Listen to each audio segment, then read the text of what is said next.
میں اسد الدین اویسی صاحب کو جہاں تک جانتا ہوں 100% ان سے ڈس ایگری کرتا ہوں ان کے پولیٹکس سے. انہیں بھی اس جملے سے شدید تکلیف پہنچی ہے. محمود مدنی نے اسد الدین اویسی کے جب سے خلاف بولا ہے اس کے بعد سے کئی سارے بڑے علماء دین نے اسد الدین اویسی کے سپورٹ میں بولا ہے. تو جیسا کہ مولانا محمود مدنی نے جب سے اسد الدین اویسی کی برائی کی ہے اس کے بعد سے سبھی مسلمان تو بھڑک ہی چکے ہیں. اس کے علاوہ کئی سارے بڑے اللہ والے ہیں جنہوں نے اویسی صاحب کو سپورٹ کرتے ہوئے مولانا محمود مدنی کو غلط بتایا ہے. اور اس میں سب سے پہلا ویڈیو ہے مولانا سلمان ندوی کا جنہوں نے اویسی صاحب کو سپورٹ کرتے ہوئے ان کی تعریف کی ہے اور مولانا محمود مدنی کو غلط بتایا. پہلے تو آپ وہ ویڈیو دیکھ لیجیے. تعلق ہے اسد الدین اویسی صاحب کا.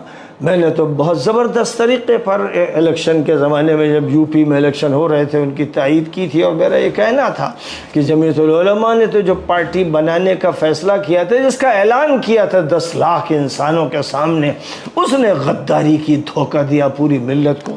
اب اگر کوئی نہیں ہے تمہارے پاس قائد میرا بار بار کہنا تھا کہ مولانا ارشد صاحب سے کہ اللہ نے آپ کو عزت دی ہے علم دیا ہے نام دیا ہے ماضی دیا ہے آپ مسلمانوں کی سیاسی قیادت سنبھالیں. مولانا ہمیشہ یہ فرماتے رہے کہ بھئی میرا تو سیاست سے کچھ لینا دینا نہیں. دوسرے صاحب جو ہیں جو چچا سے لڑتے رہے تھے اور سب کچھ ان سے چھین لینا چاہتے تھے وہ یہ بتانا چاہتے ہیں کہ وہ سیاست کی گود میں پلے ہیں اس کے ہر راز کو سمجھتے ہیں اس کی گہرائیوں میں اترے ہوئے ہیں اس کے سمندر کی غواصی کرتے ہیں. اس پوزیشن میں تو نہیں ہے کہ الیکشن میں کھڑے ہو سکیں اور جیت سکیں لیکن اس پوزیشن میں ضرور ہے کہ سیاست کا کھیل کھیلیں اور سیاست کی باتیں کریں اور اچھے اچھے سیاسی ذہن رکھنے والے اینکروں کو بھی غچہ دے دیں. وہ اس بھول میں ہے اور اس بھول میں وہ اپنوں ہی پر وار کر دیتے ہیں. تو دیکھا آپ نے مولانا سلمان ندوی نے کہا ہے کہ محمود مدنی کو اب گھر بیٹھ جانا چاہیے اور جو انہوں نے غلط اویسی صاحب کے بارے میں بولا ہے اس کے لیے انہیں اویسی صاحب سے معافی مانگنی چاہیے.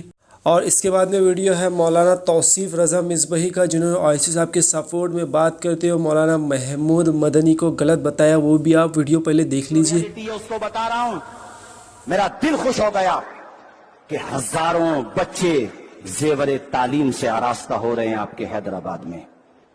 کتنے غریبوں کو فری میں علاج مل رہا ہے. کتنے رکشا پولر مزدور حضرات کے بچوں کو مفت میں تعلیم مل رہی ہے. یہ سب سے بڑی خدمت ہے. تنقید کرنا نہ کرنا وہ آپ جانیے مگر اس بات کو یاد رکھیے کہ نام اسی کا زندہ رہے گا جو اپنی قوم کے لیے کچھ کر کے جائے گا. خدا کی قسم مجھے ایسا محسوس ہو رہا تھا آج کہ سالار ملت کی روح کان میں آ کے سرگوشی کر رہی ہو کہ سینچا ہے اسے خون سے ہم تشنہ لبوں نے تب جا کے اس انداز کا میخانہ بنا. اس کے علاوہ اور بھی کچھ علماء دین کے ویڈیو ہے جو اسد الدین اویسی کو صحیح ثابت کرتے ہوئے وہی مولانا محمود مدنی کو پوری طرح سے غلط ثابت کر رہے ہیں. اور یہ تو کچھ ویڈیو ہے. اس سے پہلے کے ویڈیو میں بھی ہم نے آپ کو بہت سارے ویڈیوز علماء دین کے دکھائے تھے جنہوں نے اسد الدین اویسی کو سپورٹ کیے تھے اور بھی بہت سارے ویڈیوز ہیں. اور یہ سب ہونے کے بعد میں مولانا محمود مدنی کو اسد الدین اویسی سے معافی مانگ لینی چاہیے کہ انہوں نے سچ میں غلط بولا ہے.